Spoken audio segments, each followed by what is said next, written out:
तमिलनाडु में भी संस्कृत चलती है क्या? देखो भी रिसेंटली पीएम मोदी नेदरलैंड्स गए थे जहाँ पे उनको अनामगलम प्लेट्स वापस दी गई थी एज अ गिफ्ट। एंड उस एग्जैक्ट में तमिल एंड संस्कृत में लिखा गया है कि किस तरीके से एक लैंड ग्रांट है, किस तरीके से राजा राजा चोला वन ने एक बुद्धिस्ट मोनेस्ट्री को लैंड दिया था, ज़मीन दी थी। एंड वहाँ पे वो इन्फॉर्मेशन लिखी गई है। एंड इस प्लेट्स को डच ने कॉलोनियल टाइम में इंडिया में डिस्कवर किया था। एंड ये लाइडन यूनिवर्सिटी में 1862 से वहीं पे पड़ी हुई थी।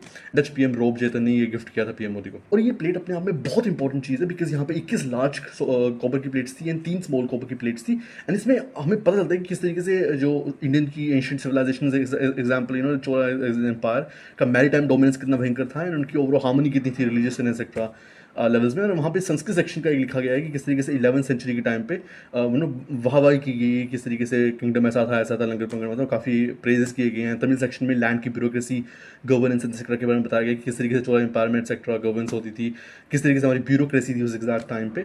एंड जो चोला की जो सील थी वहाँ पे वो भी हमें चलिए पता कि टाइगर फिश और बो की एक सील होती थी। ये वो डच ईस्ट इंडिया कंपनी भी एक टाइप ऑफ कंपनी थी ब्रिटिश के अलॉन्ग साइड। उन्होंने क्या किया था कि उन्होंने नागापत्तिनम पोर्ट को कैप्चर किया था कोरोमंडल कोस्ट में। एंड वहाँ पे चुदामनी विहार मोनेस्ट्री फैली हुई थी जहाँ पे एग्जैक्टली ये मिला गया था। एंड वहाँ पे फिर ये हुआ 1712 के आसपास ये डच फैमिली को मिला था, किसी डच फैमिली को मिला था। और वहाँ से किसी तरीके से एक फ्लोरेंटियस कैंपर नाम का एक डच मिनिस्टर था, उसको मिला, जो कि एक्चुअली में इंडोनेशिया से ट्रैवल कर रहा था अपने यूके जाने के लिए और वो इस रूट से जा रहा था। उसको किसी तरीके से मिला, गिफ्ट मिला, कि कैसे उसने कैप्चर किया वो हमें नहीं पता।